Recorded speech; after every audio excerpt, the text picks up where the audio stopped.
free real estate. What's up, SFL? It's the Midnight Ride coming to you for Week 12 action. Yes, it is free real estate week. It wasn't Week 1, but it is going to be in Week 12. We have seen Ari, falter the last couple of weeks. I'm rising up. The division is tough, but you know what, Ari?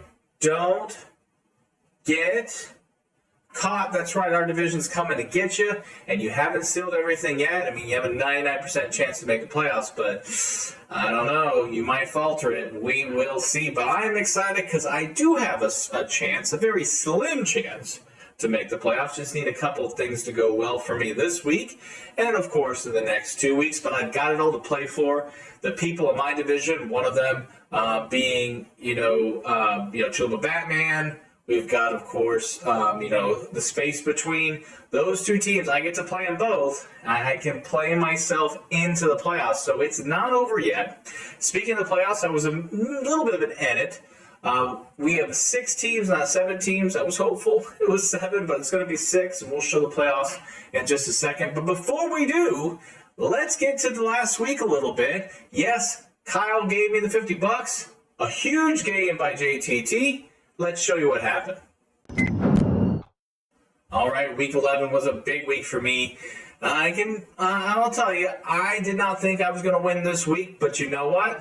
Stayed strong. Had a huge day by JTT, a record breaker, as we say, from last year's team. Just 5 touchdowns, huge game. Simeon was so awful early on, and then got 4 touchdowns, 1 rushing. Garoppolo threw for a couple. Ayuk went off finally.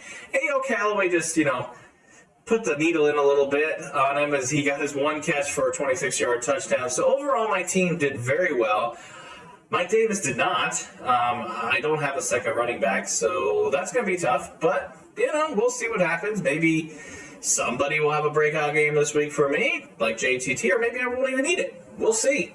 As we look at Kyle's team, unfortunately, Dak had another one of those really bad games. Burrow had a terrible game. Barkley played, and he didn't look too bad, but, that offense isn't great. Dylan didn't have as big of a game as everybody thought. He had a bigger game last week on the backup role. Gallup is getting better, so that's a big pickup for you. Debo had some rushing touchdowns, but not really any receiving, so, that helped me out. Chase was okay. Godwin had a great game. Kelsey, as usual, and Suckup kicked the ball real well. Overall, great game, but JTT was just too much for you. And, of course, thank you, D-Haas, for that. I appreciate it.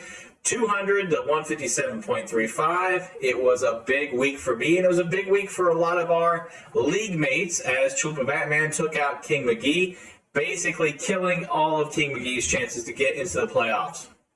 My line to my ball, Zach Ertz, taking out Spreading Disease. That division is getting tight. Good thing for him that almost everybody lost in that division this week, so he didn't lose any ground, or they didn't lose any ground to him. So, it helped him out, but that's going to be a tough division to win. Deontay Johnson took a loss to Elderly Gangbang, giving him a small chance to get back into it. The space between taking out Magic School Bus, that kind of hurt me. I was hoping that Dylan would pull that one out. Didn't work out. And then, of course, we had Gabriel's with one of the worst weeks he's had, 107, hoping another great worst week for him against D-Haas, as D-Haas keeps his playoff chances alive. Speaking of the midnight playoff update, as we look here, Spreading Disease, like I said, 6-5, 4-6, 4-7. It's weird to say, but Elderly Gangbang, with all his struggles, still has a chance to win that division. He's 3-0 in the division. He just got to win his 3 games coming forward, and he's in. In my division, Gabriel's is on top, but if he loses all 3 games, and I win all 3 games, I'm at the top of the division because I would be 1-1 and I have more points. So I would be number 1. If for some reason Gabriel's loses 2 out of 3 and the space between wins 2, then, no, that would be it. Gabriel's has to lose all 3. My apologies. But the space between, if he wins all 3, and Gabriel loses 2 out of 3, that would mean the space between would be in first place. So this division is still not over, even with Gabriel's huge lead. The Queen of Thorns division got a little tighter as Deontay Johnson and them didn't really step up, but my Atlanta by Ballsack Hurts went all the way down from 2-3 at the time, and now he is up there at 6-5. So he is making a charge late. D Haas at 4-7 has a very slim chance to make the playoffs, but it's still there. He's not eliminated. As we said before, King McGee is done. He will be out, and a new name for the King. Looking at the playoffs as it sits today, the Queen of Thorns and Gabriel's both have the first round bye. Deontay Johnson, my Lance, my Ballsack Hurts at 4-5. Spreading Disease and the space between. Those are our top 6 teams going into Week 12. Heading into Week 12, we had a couple of good transactions. Trey Sermon, he got picked up by the Magic School Bus. Tevin Coleman, obviously now with... unfortunately for D Haas, it was Robert, that he lost his running back, but he picked up the backup, so that's good for him. Andy Dalton, interesting. I know he's going to start, but interesting.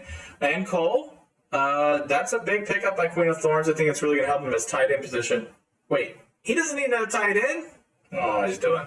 But you know what? That's his choice. Ty Johnson, another backup to Michael Carter, is gotten picked up for $12. I tried for Ty Johnson's. I had no fab. Maybe it was reach, but didn't happen. Let's look, though, at my lineup. It's a little bit different from what you might see going into Thursday, but I'm hoping to pick up Dustin Hopkins. If I can get Dustin Hopkins or another kicker, any kicker, as we move into week 12. We got Simeon, who's being still disrespected at 12 points. You know, the man has been putting up 20s and 25s. Man needs that respect, okay? Murray at 5.5, that's probably good, but I have nobody else, so we shall see what happens there. Taylor, disrespected, 17.56. The man is going crazy, at least 25 for him. Ayuk, I think that's fair. Lockett, I think that's high. Crowder, Smith, and then, of course, my man Pat, all in my lineup, versus Tua. Okay, like that. Carolina, tough defense. Bridgewater versus the Chargers. I think that's going to be a very gritty game. Gordon and Elliott. Elliott, hopeful to play, might not. Freeman, Jones, Lamb, Higgins, Gesicki, and Bass. And Gesicki had a much better game than before, but let's just see what happens in Week 13. But I'm excited for a Week 12 matchup. I know I've said 13 a couple times, but a Week 12 matchup, and I'm going to take out Gabriel's. All right, it's Week 12, and it's free real estate week. And hey, Ari, it's close to the stroke of